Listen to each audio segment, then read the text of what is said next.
غوث پاک رضی اللہ تعالی عنہ ایک محفل میں بیٹھے ہوئے تقریر فرما رہے تھے.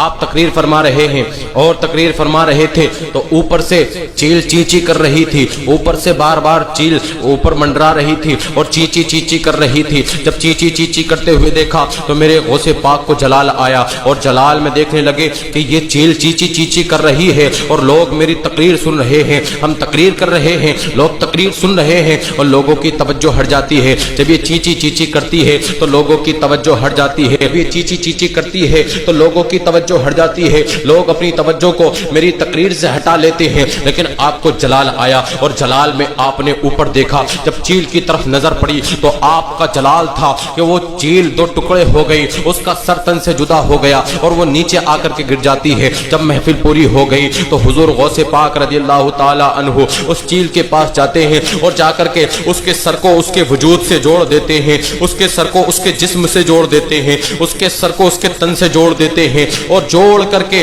بِإِذْنِ اللہ کہتے ہیں. اس چیل کے اندر جان آ جاتی ہے اور اس کو ہواؤں میں اڑا دیتے ہیں. یہ میرے غوث پاک رضی اللہ تعالیٰ عنہ کی شان ہے کہ آپ مردے کو بھی زندہ کر دیتے ہیں. رب تبارک و تعالیٰ نے آپ کو وہ مرتبہ عطا کیا. ایک مرتبہ میرے غوث پاک رضی اللہ تعالیٰ عنہ ابھی بچپن ہی کا زمانہ تھا, ابھی 4 سال ہی کی عمر تھی. پہلے کا یہ دستور رہا ہے کہ جب بچے 4 سال 4 مہینے 4 دن کے ہو جایا کرتے تھے تو مائیں اپنے بچوں کی بسم اللہ خوانی کروایا کرتی تھی. تو حضور غوث پاک کی والدہ محترمہ آپ کو ایک با عمل مولانا صاحب کے پاس میں لے کر کے جاتی ہیں, انگلی پکڑ کر لے کر جاتی ہیں اور لے جانے کے بعد میں مولانا صاحب سے جا کر کے کہتی ہیں کہ مولانا صاحب میرے بچے کی بسم اللہ خوانی کروا دیجیے. جب حضور غوث پاک کو وہ ہاتھ پکڑ کر کے مولانا صاحب کے سامنے کیا, حضور غوث پاک درسگاہ میں بیٹھ گئے تو مولانا صاحب نے کہا بیٹا پڑھنا شروع کرو. اعوذ باللہ پڑھنا شروع کیا, بسم اللہ پڑھنا شروع کیا. جب اعوذ باللہ اور بسم اللہ پڑھ لی تو حضور غوث پاک نے الحمدللہ کو پڑھنا شروع کیا. الحمدللہ مکمل کر لی, الف لام میم پہ آ گئے, الف لام میم کو پڑھا. اب پہلا پارہ مکمل ہو گیا, دوسرا پارہ مکمل پڑھ دیا, تیسرے پارے کو پڑھ دیا, چوتھا پارہ مکمل پڑھ دیا, 5ویں پارے کو بھی مکمل پڑھ دیا, 6واں پارہ بھی پورا کر دیا, 7واں پارہ, 8واں پارہ, 9واں پارہ, 10واں پارہ, 11واں پارہ, 12واں پارہ, 13واں پارہ بھی پڑھ دیا, 14واں پارہ بھی پڑھ دیا, 15واں پارہ بھی پڑھ دیا, 16واں پارہ بھی پڑھ دیا.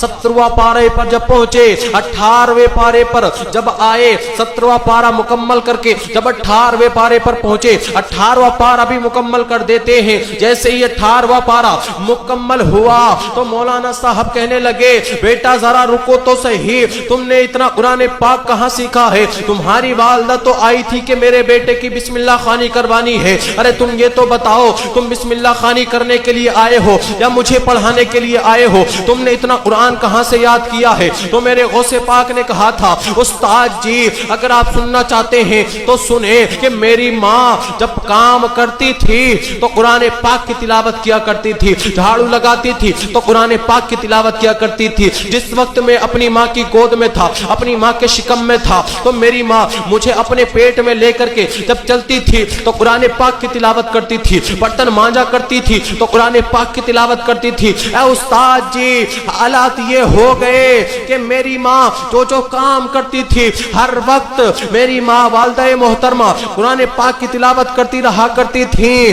اور جب میری ماں قرآن پاک کی تلاوت کرتی رہتی تھی تو میں اپنی ماں کے پیٹ میں تھا اور میں نے اپنی ماں کے پیٹ میں ہی سن کر کے 18 پارے یاد کر لیے ہیں.